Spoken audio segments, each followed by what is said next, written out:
കർത്താവായ യേശുവിൻ്റെ നിസ്തുല തിരുനാമം ഈ ദിവസം ഒരിക്കൽ കൂടി വാഴ്ത്തപ്പെടുമാറാകട്ടെ. കർത്താവിൻ്റെ വചനം കേൾക്കുവാനായി ദൈവസന്നിധിയിൽ കാതോർത്തിരിക്കുന്ന ദാഹത്തോടെ ആയിരിക്കുന്ന എല്ലാ പ്രിയപ്പെട്ട ദൈവമക്കളെയും യേശുവിൻ്റെ നാമത്തിൽ സ്നേഹവന്ദനത്തെ അറിയിച്ചു കൊള്ളുന്നു.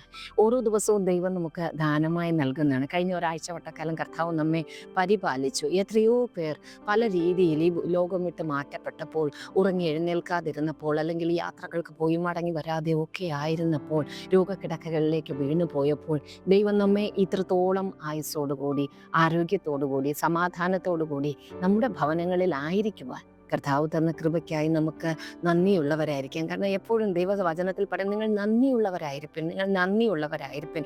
നാം വിചാരിക്കുക എല്ലാം ഓട്ടോമാറ്റിക്കായിട്ട് നടക്കുന്നതാണ്. ഉറങ്ങുന്നത്, എഴുന്നേൽക്കുന്നത്, ജീവിക്കുന്നത് എല്ലാം ഇതിലെന്തു പ്രത്യേകത ഇരിക്കുന്നു എന്നെല്ലാം ഓർത്താലും നമുക്ക് ജീവൻ നൽകിയ നമ്മുടെ സൃഷ്ടാവായിരിക്കുന്ന, നമ്മെ പരിപാലിക്കുന്ന കർത്താവിൻ്റെ സന്നിധിയിൽ ദൈവത്തിൻ്റെ നാമത്തിൻ്റെ തക്ക മഹത്വം കൊടുക്കുവാനും, ദൈവം നൽകിയിരിക്കുന്ന അളവില്ലാത്ത നന്മകളെക്കുറിച്ച് ഓർത്ത് ഓരോ ദിവസവും മനഃപൂർവ്വമായി നന്ദി പറയുവാനും, ദൈവത്തെ സ്തുതിക്കുവാനും ആരാധിക്കുവാനും എല്ലാം നമുക്ക് തന്നിരിക്കുന്ന കൃപയ്ക്കായി നാം ഹൃദയത്തിൻ്റെ ആഴത്തിൽ നിന്ന് ദൈവത്തെ സ്തുതിക്കണം, ദൈവത്തിന് നന്ദി പറയണം. കാരണം ദൈവത്തെ ആരാധിക്കുന്നവർ, ദൈവത്തെ സ്നേഹിക്കുന്നവർ പൂർണ്ണ ഹൃദയത്തോടെ, പൂർണ്ണ മനസ്സോടെ, പൂർണ്ണ ശക്തിയോടെ ദൈവത്തെ ആരാധിക്കണമെന്ന് പറയുമ്പോൾ ഏത് രീതിയിൽ ഈ ലോകത്തിലുള്ള മറ്റെന്തിലേക്ക് നമ്മുടെ കണ്ണ് പോകുന്നതിന് മുമ്പേ, അല്ലെങ്കിൽ മറ്റെന്തിന് കൊടുക്കുന്ന പ്രാധാന്യത്തെക്കാളും ദൈവസന്നിധിയിൽ നമ്മെ സ്നേഹിക്കുന്ന, നമുക്കായി ജീവനെ തന്ന, കാൽവരിയിൽ അവസാനത്തുള്ളി രക്തവും നമുക്ക് വേണ്ടി ചിന്തിത്തന്ന കർത്താവിന് തക്ക മഹത്വവും പ്രാധാന്യവും സ്നേഹവും കൊടുത്ത് പൽക്കാലം നമുക്ക് അല്പസമയം ദൈവത്തിൻ്റെ വചനത്തിലേക്ക് കടന്നു വരാം. അതിനായി എസ്തറിൻ്റെ പുസ്തകം 8-ാം അധ്യായം അതിൻ്റെ അവസാന വാക്യങ്ങൾ, 16-ാമത്തെ വാക്യം, ശൂഷൻ പട്ടണം ആർത്ത് സന്തോഷിച്ചു, യഹൂദന്മാർക്ക് പ്രകാശവും സന്തോഷവും ആനന്ദവും ബഹുമാനവും ഉണ്ടായി. ഹല്ലേലൂയ. ഒരു പട്ടണത്തെക്കുറിച്ച് അവിടെ പറയുകയാണ്, ശൂഷൻ പട്ടണം ആർത്ത് സന്തോഷിച്ചു. അവിടെ ഉണ്ടായിരുന്ന യഹൂദന്മാർക്ക് പ്രകാശവും സന്തോഷവും ആനന്ദവും ബഹുമാനവും ഉണ്ടായി. ഒരു നിമിഷം നമുക്ക് കണ്ണുകളെ അടയ്ക്കാം, പ്രാർത്ഥിക്കാം. കരുണയും കൃപയും നിറഞ്ഞ ഞങ്ങളുടെ സ്വർഗീയ നല്ല പിതാവേ, ഈ ദിവസം ഒരിക്കൽ കൂടി ഞങ്ങൾ അവിടുത്തെ സന്നിധിയോട് അടുത്ത് വരുന്നു. അപ്പോൾ അവിടുന്ന് ഞങ്ങളെ കാണുന്ന ദൈവം, ഞങ്ങളെ അറിയുന്ന ദൈവം, ഞങ്ങളുടെ സങ്കടങ്ങളെയും വിഷമങ്ങളെയും അറിയുന്നവൻ, ഞങ്ങളുടെ നാളെയെ അറിയുന്ന ദൈവം. അപ്പോൾ ഈ വചനത്തെ അവിടെ നിന്ന് അനുഗ്രഹിക്കണം. ഇത് ഞങ്ങളുടെ ജീവിതത്തിൽ ഒരു അനുഗ്രഹമായി തീരണമേ എന്ന് പ്രാർത്ഥിക്കുന്നു. യേശുവിൻ നാമത്തിൽ തന്നെ. ആമേൻ, ആമേൻ. ഹല്ലേലൂയ. ഞാൻ പറഞ്ഞതൊരു പട്ടണത്തെക്കുറിച്ചും അവിടെ പാർക്കുന്ന ഒരു ജനത്തെക്കുറിച്ചുമാണ് ഇന്ന് നമ്മൾ അല്പമായി ചിന്തിക്കുവാനായി പോകുന്നത്. എസ്തറിൻ്റെ പുസ്തകത്തെക്കുറിച്ച് ഓർക്കുമ്പോൾ നമുക്ക് എല്ലാവർക്കും അറിയാം, എസ്തർ അടിമ വിഭാഗത്തിൽ നിന്ന്, അല്ലെങ്കിൽ അടിമയായിരുന്ന ഒരു പെൺകുട്ടി രാജസ്ഥാനത്തേക്ക് ഉയർന്നു വന്നു.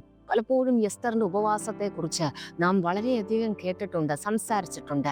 ഇത് നമുക്ക് ഇന്ന് വായിക്കുമ്പോൾ എസ്തറിനെ കുറിച്ചല്ല, അതിനപ്പുറവും ഇപ്പുറവും ഉണ്ടായിരുന്ന ചില വ്യക്തികളെ കുറിച്ചൊക്കെ നമുക്ക് ചിന്തിക്കാം. ഹല്ലേലൂയ. നമ്മുടെ ദൈവം പരിഹാരത്തിൻ്റെ ദൈവമാണ്. അപ്രതീക്ഷിതമായി പലതും വരുമെന്നോർത്ത് നാം ഭയപ്പെടുന്ന സ്ഥാനത്ത് തിന്മകളെ നന്മയ്ക്കാക്കി മാറ്റി തീർക്കുന്ന ഒരു ദൈവമാണ്. സങ്കീർത്തനത്തിൽ എഴുതിയിരിക്കുന്നു, സന്ധ്യയെങ്കിലോ കരച്ചിൽ വന്ന് രാപാർക്കും ഉഷസ്സിലോ ആനന്ദഘോഷം കൊണ്ട് നിറയ്ക്കുമാറാക്കുന്നൊരു ദൈവം. ഹല്ലേലൂയ.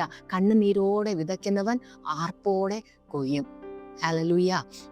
ഒരു പാട്ടുണ്ട്, ഒരു മഴയും തോരാതിരുന്നിട്ടില്ല, ഒരു രാവും പുലരാതിരുന്നിട്ടില്ല.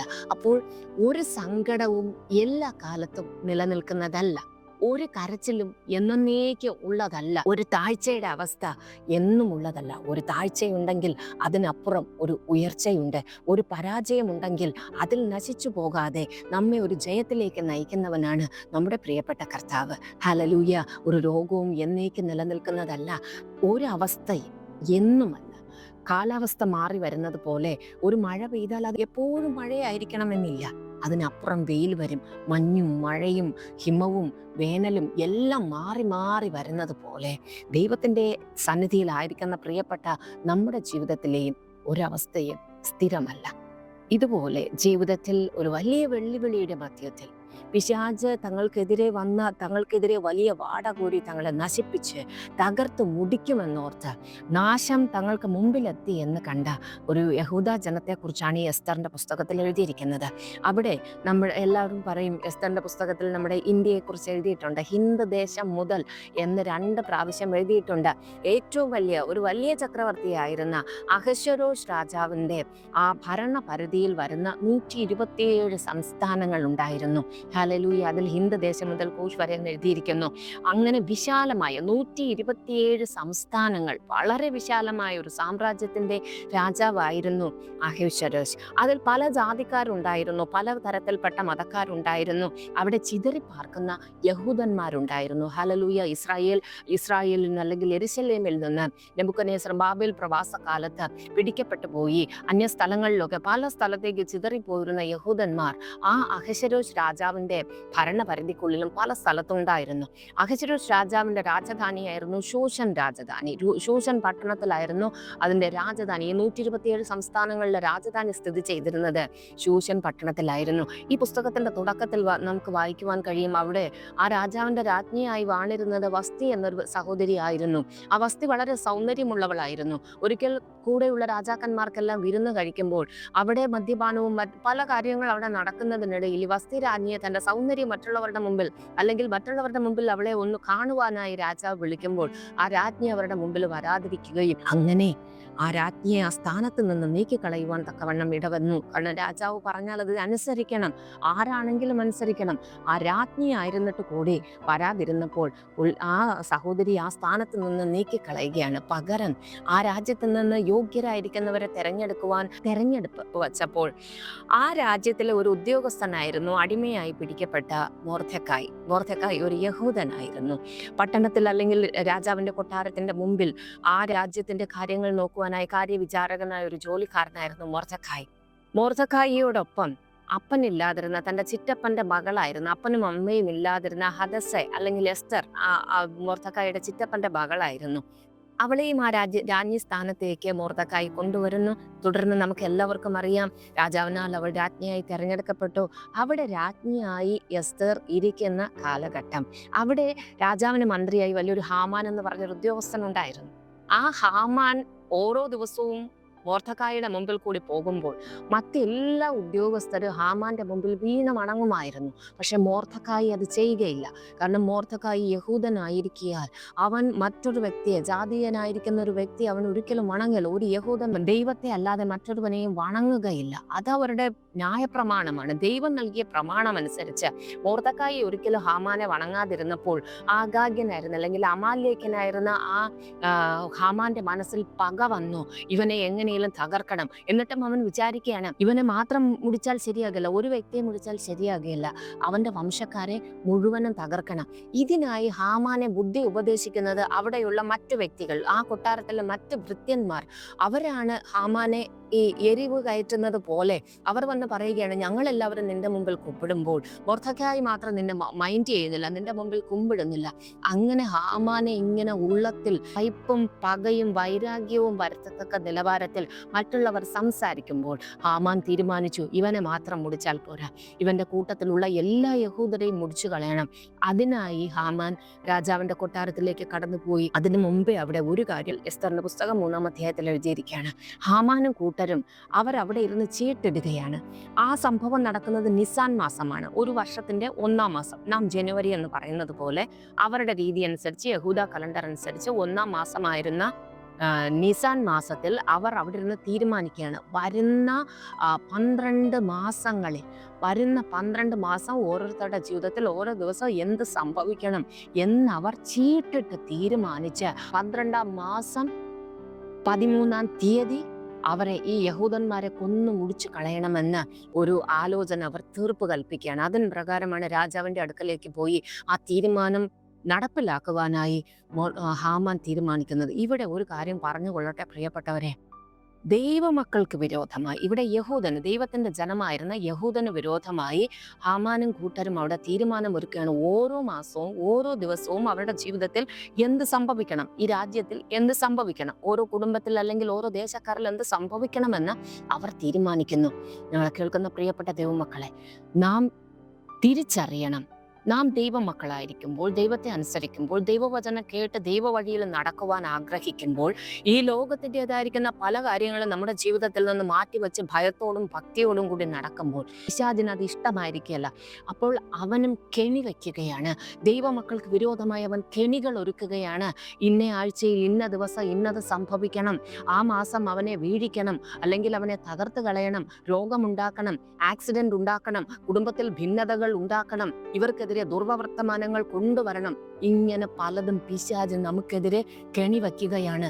നാം അത് കാണുന്നില്ല. കാരണം ഇവിടെ മാനുഷികമായി അവർ തീരുമാനിക്കുമ്പോൾ പൈശാചിക മണ്ഡലം എപ്പോഴും മറഞ്ഞിരുന്ന് ദൈവമക്കൾക്കെതിരെ പ്രവർത്തിക്കുകയാണ്. ഹല്ലേലൂയ. അതുകൊണ്ട് നിങ്ങൾ അത് തിരിച്ചറിയണം.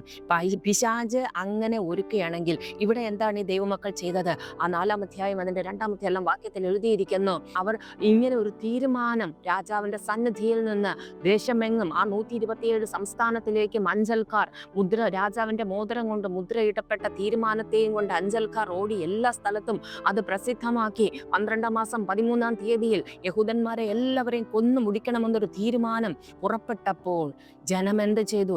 അവർ കേട്ടിട്ട് ഇവർക്കെതിരെ കലാപത്തിനോ മറ്റൊന്നിനോ അല്ല അവർ പോയത്. അവർ രാജാവിന്റെ സന്നിധിയിലേക്ക് കടന്നു വന്നല്ല എഴുതിയിരിക്കുന്നത്. അവരെല്ലാവരും അതത് സ്ഥലങ്ങളിൽ, പല പട്ടണങ്ങളിൽ, ഓരോ സ്ഥാനങ്ങളിൽ ഉപവാസങ്ങൾ പ്രഖ്യാപിക്കുകയാണ്. അവർ രട്ടൊടുക്കുകയാണ്. അവർ അവിടെ വലിയ വിലാപമുണ്ടാകുന്നു. അവർ കരച്ചിലേക്ക് പോയി അവർ നിലവിളിക്കുകയാണ്. ഓരോ സ്ഥലത്തും രട്ടൊടുക്കുക എന്ന് പറയുമ്പോൾ അവരുടെ നല്ല വസ്ത്രങ്ങളെല്ലാം മാറ്റിവെച്ചു ചാക്കുശീല പോലെയുള്ള എന്തോ ഉടുത്ത് അവർ നിലവിളിക്കുകയും വലിയ പ്രലാപങ്ങൾ പട്ടണത്തിൽ ഉണ്ടായി എന്ന് എഴുതിയിരിക്കുന്നു. ഹല്ലേലൂയ.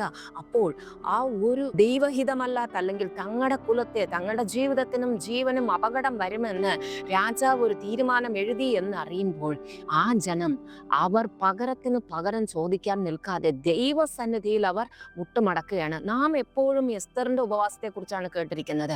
ഇവിടെ അതിനു മുമ്പേ ദൈവത്തിന്റെ വചനം വായിച്ചു നോക്കുമ്പോൾ അതിന്റെ ഓരോ അക്ഷരത്തിലും, ഓരോ വരിയിലും, ഓരോ വാക്കിലും ദൈവത്തിന് നമ്മോട് ഒത്തിരി കാര്യങ്ങൾ സംസാരിക്കാനുണ്ട്. ഇവിടെ അവരെല്ലാവരും നിലവിളിക്കുകയാണ്. അതിന് തുടർന്ന് എഴുതിയിരിക്കുന്നു, ആ മൊർദെഖായി അവൻ രാജകൊട്ടാരത്തിന്റെ വാതിൽക്കലിരുന്ന് തന്റെ രാജവസ്ത്രങ്ങളെല്ലാം മാറ്റിവെച്ചു. അവനും രട്ടൊടുത്ത് ദൈവസന്നിധിയിൽ നിലവിളിക്കുകയാണ്. ഹല്ലേലൂയ. അപ്പോൾ നമുക്കെതിരെ, നമ്മുടെ ഭവനങ്ങൾക്കെതിരെ പിശാചൊരു തീരുമാനം വരുത്തിയാൽ, അല്ലെങ്കിൽ ദുഷ്ടന്റെ ഒരു ആയുധം നമ്മുടെ നേരെ വന്നാൽ, നമ്മുടെ തലമുറകൾക്ക് നേരെ വന്നാൽ, നാം ദൈവസന്നിധിയിൽ നിലവിളിക്കണമെന്നുള്ളതിന് വളരെ ഉത്തമമായിരിക്കുന്ന ഒരു ഉദാഹരണമാണ് ഈ പുസ്തകം. ഹല്ലേലൂയ. അപ്പോൾ മറ്റാരുടെ മുമ്പിൽ മുട്ടുമടക്കുന്നതിന് മുമ്പേ, മറ്റാരുടെ മുമ്പിൽ കരനീട്ടുന്നതിന് മുമ്പേ ദൈവത്തിന്റെ സന്നിധിയിൽ മുട്ടുമടക്കി നിലവിളിക്കുന്നവർക്ക് വേണ്ടി ദൈവം നിശ്ചയമായും പ്രവർത്തിക്കുക തന്നെ ചെയ്യും. പക്ഷെ എപ്പോഴും ദൈവത്തിന്റെ വഴി അഗോചരമാണ്. അവരെല്ലാവരും അതത് സ്ഥലങ്ങളിൽ തങ്ങളാൽ ആകുന്നത് പോലെ അവർ നിലവിളിക്കുമ്പോൾ മൊർദെഖായി ദൈവത്തിന്റെ ഹിതപ്രകാരം, അല്ലെങ്കിൽ പരിശുദ്ധാത്മാവിന്റെ ഹിതമായി നാം എപ്പോഴും പറയുമ്പോൾ ഈ മൊർദെഖായിയെ പരിശുദ്ധാത്മാവിന് ഒരു പ്രതിപുരുഷനായിട്ടാണ് മൊർദെഖായിയെ വേദ വചന പണ്ഡിതന്മാരെല്ലാം മൊർദെഖായിയെ അങ്ങനെയാണ് കണ്ടിരിക്കുന്നത്. അപ്പോൾ ആ മൊർദെഖായി ദൈവത്തിന്റെ ആലോചന പ്രകാരം, മൊർദെഖായിക്ക് അറിയാം താഴ്ന്ന നിലവാരത്തിൽ ജനങ്ങളെല്ലാം നിലവിളിച്ചാൽ ഒന്നും സംഭവിക്കുകയില്ല. താൻ വിചാരിച്ചാൽ പോലും സംഭവിക്കാതിരിക്കുന്ന കാര്യം തങ്ങൾക്ക് വേണ്ടി ദൈവം മുന്നമേ കണ്ട്, അല്ലെങ്കിൽ ശത്രു ഇതുപോലെ കെണിയൊരുക്കുമെന്ന് കണ്ട് ദൈവം മുന്നമേ മറ്റൊരു വ്യക്തിയെ എത്തേണ്ടുന്ന സ്ഥലത്ത് ആര് വിചാരിച്ചാൽ കാര്യം നടക്കുമെന്ന് ദൈവത്തിന് അറിയാമെന്നുള്ളത് കൊണ്ട് മൊർദെഖായിയുടെ ചിറ്റപ്പന്റെ മകളായിരുന്ന ആ എസ്തറിനെ, അവളെ ഹദസ എന്ന് പേരിട്ട് അവിടെ ആ രാജ്യസ്ഥാനത്തേക്ക് ദൈവം കൊണ്ടുവന്നിരിക്കുന്നു. രാജ്ഞി സ്ഥാനത്തേക്ക് ദൈവം കൊണ്ടുവന്നിരിക്കുന്നു. അപ്പോൾ ദൈവം പദ്ധതികളുടെ ദൈവമാണ്. ദൈവം തന്നെ സ്നേഹിക്കുന്നവർക്ക്, നിർണയപ്രകാരം വിളിക്കപ്പെട്ടവർക്ക് സകലത നന്മയ്ക്കായി കൂടി വ്യാപരിപ്പിക്കുമെന്ന് എഴുതിയിരിക്കുന്ന കർത്താവിന്റെ വചനം പോലെ എസ്തറിനെ ആ സ്ഥാനത്തേക്ക് വച്ചിരിക്കുമ്പോൾ മൊർദെഖായി അവളുടെ അടുക്കലേക്ക് ആളിനെ അയക്കുകയാണ്. കണ്ണൻ പോയി പറയുകയാണ്, ഇവൻ ഇവിടെ നിലവിളിക്കുകയാണ് രട്ടുടുത്ത്. ഒരിക്കലും രാജാവിന്റെ കൊട്ടാരത്തിന്റെ മുമ്പിൽ വാതിൽക്കൽ ഇങ്ങനെ ഒരു വിരുദ്ധ വേഷവും ഇട്ട്, അല്ലെങ്കിൽ ആ കൊട്ടാരത്തിന്റെ ക്രമീകരണങ്ങൾക്കനുസരിച്ച് അല്ലാതെ, പദവികൾക്കനുസരിച്ചല്ലാതെ മറ്റൊരു വേഷമിട്ട് അവിടെ ഇരിക്കുവാൻ പാടില്ലാത്ത സ്ഥാനത്ത് മൊർദെഖായി ഇപ്രകാരം ഇരിക്കുന്നു എന്ന് അറിവ് എസ്തറിന് കിട്ടുമ്പോൾ അവിടെ എഴുതിയിരിക്കുന്ന, അവൾ വസ്ത്രം കൊടുത്തു വിട്ടു. മൊർദെഖായി തന്റെ ചാർച്ചക്കാരന് അവൻ അങ്ങനെ ഒരു വേഷത്തിൽ ഇരിക്കാതെ, അല്ലെങ്കിൽ ഈ രട്ടൊടുക്കുക എന്ന് പറയുമ്പോൾ പലരും പറയുന്ന അവരുടെ വസ്ത്രം കീറി അവർ തലയിൽ ചാരം വാരി ഇട്ട് നിലവിളിച്ചോ എന്നൊക്കെ പഴയ നിയമത്തിൽ പലപ്പോഴും എഴുതുന്നത്. അവന് വസ്ത്രം കീറിയത് കൊണ്ടാണോ? അവൾ വസ്ത്രം കൊടുത്തു വിടുമ്പോൾ മൊർദെഖായി അത് വാങ്ങുന്നില്ല. മൊർദെഖായി തിരിച്ച് വിടുകയാണ്, നീ രാജ്യസ്ഥാനത്തിരിക്കുന്നു എന്നോർത്ത് നിനക്ക് എല്ലാം സുരക്ഷിതമാണെന്ന് നീ വിചാരിക്കണ്ട. നീ ഈ സമയത്ത് മിണ്ടാതിരുന്നാൽ യഹൂദന്മാർക്ക് മറ്റൊരു സ്ഥലത്ത് ഉദ്ധാരണം ഉണ്ടാകും എന്ന് എസ്തറിനോട് മൊർദെഖായി തിരിച്ചു പറയുന്നു. കാരണം മൊർദെഖായി ആ സ്ഥലത്തെല്ലാം ചിതറിക്കിടക്കുന്ന യഹൂദന്മാർക്ക് വേണ്ടി പ്രതിപുരുഷനായി നിന്ന് സംസാരിക്കുകയാണ്. ഇത് കേൾക്കുമ്പോൾ എസ്തർ പിന്നെയും മറുപടി പറയുന്നു, എനിക്ക് എപ്പോഴും, കാരണം അത്ര പ്രഗത്ഭനായ രാജാവാണ്, രാജാവിന്റെ അടുക്കലേക്ക് എപ്പോഴും എല്ലാവർക്കും ഫ്രീ ആയി കടന്നു ചെല്ലുവാൻ കഴിയുകയില്ല. അതുകൊണ്ട് നിങ്ങൾ എനിക്ക് വേണ്ടി ഉപവസിപ്പിൻ, ഞാൻ 3 ദിവസം കഴിഞ്ഞ് രാജാവിന്റെ അടുക്കലേക്ക് ചെല്ലാം എന്ന് പറയുമ്പോൾ പിന്നെയും അതുവരെയും ഒരു തകർച്ചയുടെ അവസ്ഥ കണ്ട് ഒറ്റയ്ക്കൊറ്റയ്ക്കും എന്ത് ചെയ്യണമെന്നറിയാതെ ജനം നിലവിളിച്ച സ്ഥാനത്ത് അവിടെ എല്ലാവരും എസ്തറിന് വേണ്ടി നിലവിളിക്കുകയാണ്. കാരണം രാജാവിന്റെ അടുക്കലേക്ക് തങ്ങൾക്ക് പ്രതിനിധിയായി ഒരു വ്യക്തി കടന്നുപോയി അനുകൂലമായിരിക്കുന്ന ഒരു മറുപടി വരുവാൻ തക്കവണ്ണം അവരെല്ലാവരും പിന്നെ എസ്തറിന് വേണ്ടി ഉപവസിക്കുന്നു. ആ പിന്നത്തേതിൽ ദൈവം കാര്യങ്ങളെ എല്ലാം അനുകൂലമാക്കി മാറ്റുകയാണ്. നമുക്ക് എല്ലാവർക്കും അറിയാം, എസ്തർ രാജസ്ഥാനത്തേക്ക് കടന്നു പോകുമ്പോൾ അവൾക്ക് ഒരിക്കലും രാജാവിന്റെ അടുക്കലേക്ക് ചെല്ലേണ്ടുന്ന ദിവസമായിട്ടില്ല, അല്ലെങ്കിൽ ആ ഒരു മാസത്തിനിടയിൽ അവളെ ഒരിക്കലും രാജാവ് വിളിച്ചിട്ടില്ല. എന്നിട്ടും അങ്ങനെ ഉള്ളപ്പോൾ രാജാവിന്റെ ഹിതമല്ലാതെ ഒരു വ്യക്തി അവിടെ മുമ്പിൽ വന്നാൽ ചിലപ്പോൾ ജീവൻ തന്നെ നഷ്ടപ്പെടാം. ആരവിടെ ഇവളെ കൊണ്ടുപോയി കൊല്ലുക എന്ന് വേണമെങ്കിൽ രാജാവിന് പറയാം. പക്ഷേ എസ്തറിനെ കാണുമ്പോൾ രാജാവ് പ്രസാദപൂർവം ചെങ്കോൽ നീട്ടുകയും എസ്തറിന് ദൈവസന്നിധിയിലേക്ക് ഒരു ആഗമനം ഉണ്ടാകുകയും ചെയ്യുന്നു. ഞങ്ങളെ കേൾക്കുന്ന പ്രിയപ്പെട്ട ദൈവമക്കളെ, ഒന്നും യാദൃശ്ചികമല്ല. പല സമയത്തും ദൈവം പ്രവർത്തിപ്പാൻ ഒരുക്കമാണെങ്കിൽ പിശാച് അതിനെതിരെ പലതും ഒരുക്കി പലതിനെയും വഴിയിൽ തടയുവാൻ നിൽക്കുമ്പോൾ നമ്മുടെ പ്രാർത്ഥന, നമ്മുടെ ഉപവാസം, നമ്മുടെ ഹൃദയത്തിന്റെ തകർച്ച, നമ്മുടെ നിലവിളി, ഇതെല്ലാം ദൈവത്തിന്റെ പ്രവർത്തനത്തെ സുഗമമാക്കുവാൻ, അല്ലെങ്കിൽ ദൈവപ്രവൃത്തി നമ്മുടെ ജീവിതത്തിൽ വരുന്നത് പിശാച് തടഞ്ഞു കളയാതിരിക്കുവാൻ, ഇതെല്ലാം ഓരോ സമയത്തും ആവശ്യമായി വരും. പ്രശ്നങ്ങൾ വന്നതിന് ശേഷം നിലവിളിക്കുന്നതിനേക്കാൾ ഓരോ ദിവസവും, ഓരോ മണിക്കൂറിലും, ഓരോ ദിവസത്തിന്റെ പ്രഭാതയാമങ്ങളിൽ പ്രത്യേകിച്ച് നാം ഉറക്കമുണർന്ന് മറ്റു ജോലികളിലേക്ക് കടന്നു പോകുന്നതിന് മുമ്പേ നമ്മുടെ തലമുറകളെ, നമ്മുടെ ജീവിതത്തെ, സകലതിനെയും ദൈവകരങ്ങളിൽ കൊടുത്ത് പ്രാർത്ഥിക്കുക. കാരണം പിശാച് എവിടെ കൂടെ, എങ്ങനെ, ഏത് സമയത്ത് നമുക്ക് തകർച്ച കൊണ്ടുവരുമെന്ന് ഒരിക്കലും നമുക്ക് അറിയുവാൻ കഴിയുകയില്ല. പക്ഷേ തകർച്ച വന്നാലും താളടിയാക്കാതെ തുണയുള്ളതിനായി നമുക്ക് ഇന്ന് പകൽക്കാലവും കർത്താവിന്റെ സന്നിധിയിൽ സ്തുതിയോടുകൂടിയായിരിക്കാം. ഇന്നത്തെ ഇതിൽ എന്ത് സംഭവിച്ചു എന്ന് നോക്കാം. എസ്തർ രാജസന്നിധിയിലേക്ക് കടന്നു പോകുന്നു. അപ്പോൾ രാജാവ് ചോദിക്കുന്നു, നിനക്ക് എന്ത് വേണമെങ്കിലും ഞാൻ തരാം. എസ്തർ ബുദ്ധിയുള്ളവളായിരുന്നു. അവൾ ഒറ്റ നിമിഷം കൊണ്ട് പറഞ്ഞില്ല. അവൾ പറയുന്നു, രാജാവേ, ഞാനൊരു വിരുന്ന് കഴിക്കുവാൻ ആഗ്രഹിക്കുന്നു, അങ്ങ് അവിടേക്ക് വരണം, അങ്ങയുടെ മന്ത്രിയായിരിക്കുന്ന ഹാമാനെയും അതിനുവേണ്ടി കൂട്ടിക്കൊള്ളണമെന്ന് പറയുന്നു. ഹല്ലേലൂയ. അങ്ങനെ രാജാവ് എസ്തർ ഒരുക്കുന്ന വിരുന്നിൽ കടന്നു പോകുന്നു. അന്നും അവൾ പറയുന്നില്ല, രാജാവേ, കൃപയുണ്ടെങ്കിൽ ഒരിക്കൽ കൂടി. രാജാവ് പറയണം, എൻ്റെ രാജ്യത്തിന്റെ പകുതി വേണമെങ്കിലും നിനക്ക് നൽകാം എന്നെല്ലാം പറയുമ്പോൾ പറയുന്നത്, കൃപയുണ്ടെങ്കിൽ ഒരിക്കൽ കൂടി, ഒരു ദിവസം കൂടി എന്ന് പറഞ്ഞവൾ അടുത്ത ദിവസവും രാജാവിനെ വിരുന്നിനായി ക്ഷണിക്കുകയും ഹാമാന്റെയും അടുത്ത് വെച്ച് അവൾ പറയുന്നു, രാജാവേ, എൻ്റെയും എൻ്റെ കുലത്തിലുള്ളവരുടെയും ജീവനെ മുടിച്ചു കളയുവാൻ തക്കവണ്ണം അങ്ങ് എന്തുകൊണ്ടൊരു തീരുമാനമെടുത്തു? അതുവരെയും അങ്ങനെ ഇവൾ ഒരു യഹൂദ സ്ത്രീയാണെന്നുള്ള കാര്യം അവിടെ അറിയുകയില്ലായിരുന്നു. അങ്ങനെ ഇവളുടെ സങ്കടം കണ്ട് രാജാവ് പറയുന്നു, അങ്ങനെ തീരുമാനം എടുത്തവനെ കൊന്നു കളയണമെന്ന് പറഞ്ഞ് തിരിച്ചരാ ആ ഹാമാനെ കൊന്നു കളയുവാൻ തക്കവണ്ണം. അതിനിടയിൽ പല സംഭവങ്ങളുണ്ട്, നമുക്കെല്ലാം കൂടി വിശദീകരിക്കാൻ നേരമില്ലാത്തതിനാൽ പിന്നെ തുടർന്ന് രാജാവ് ആ ഹാമാൻ ആ സമയത്തേക്കും മൊർദെഖായിയെയും മൊർദെഖായിയുടെ കൂടെയുള്ളവരെയും തൂക്കിക്കളയുവാനായി 50 മുഴം നീളമുള്ള വലിയൊരു കഴുമരം അവൻ ഒരുക്കി വച്ചിരിക്കുകയായിരുന്നു.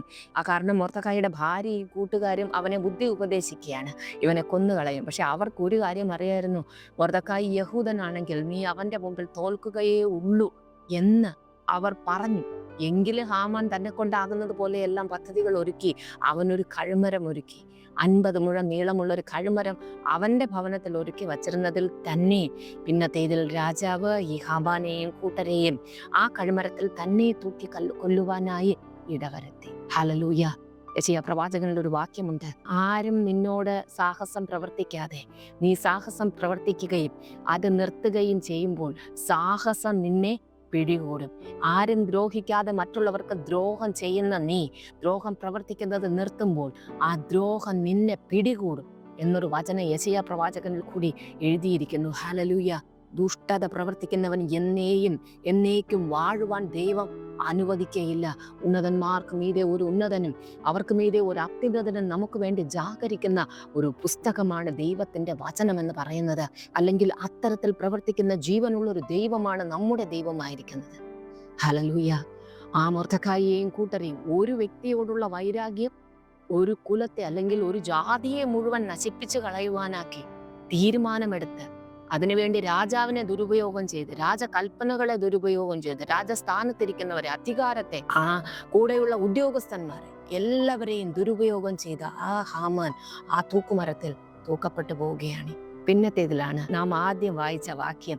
അങ്ങനെ ശൂശൻ പട്ടണം ആർത്ത് ഘോഷിച്ചു, അല്ലെങ്കിൽ അവർ സന്തോഷിച്ചു. ആ പട്ടണത്തിലൊക്കെയും സന്തോഷം വന്നു.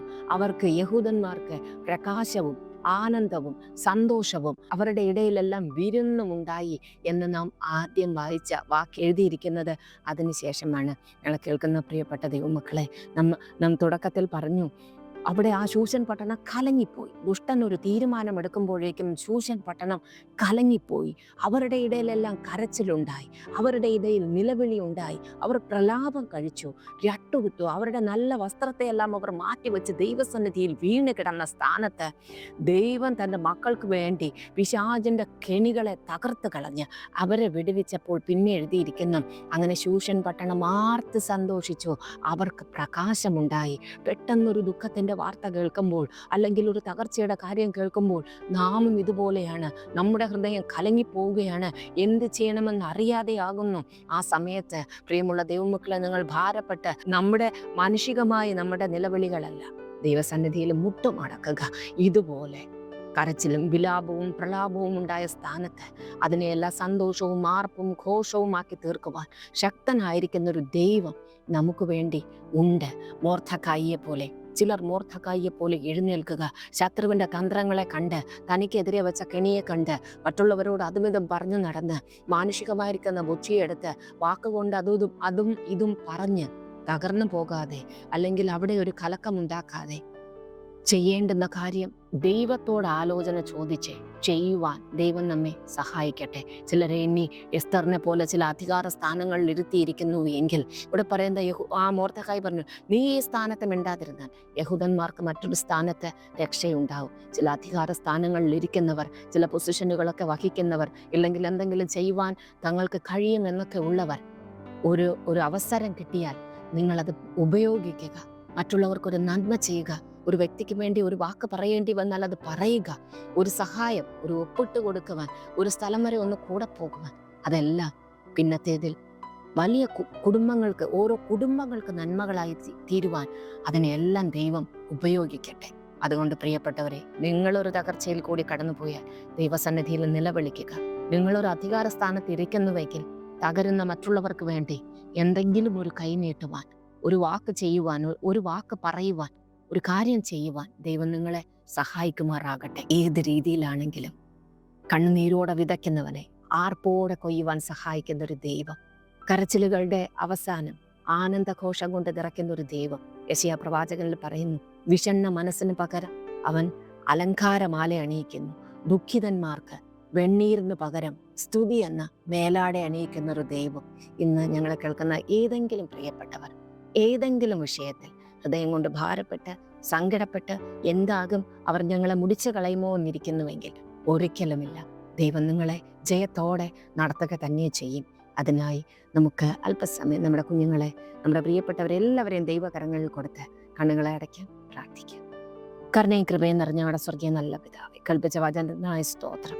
അവിടെ നിന്ന് കർത്താവേ, എന്നും ഞങ്ങളെ തകർച്ചയിൽ വിടുന്നൊരു ദൈവമല്ല, ഒരു പരിഹാരിയായിരിക്കുന്ന ദൈവം ഈ കേൾക്കുന്ന കുടുംബങ്ങളെ ദൈവകരങ്ങളിലേക്ക് ഏൽപ്പിക്കുന്നു.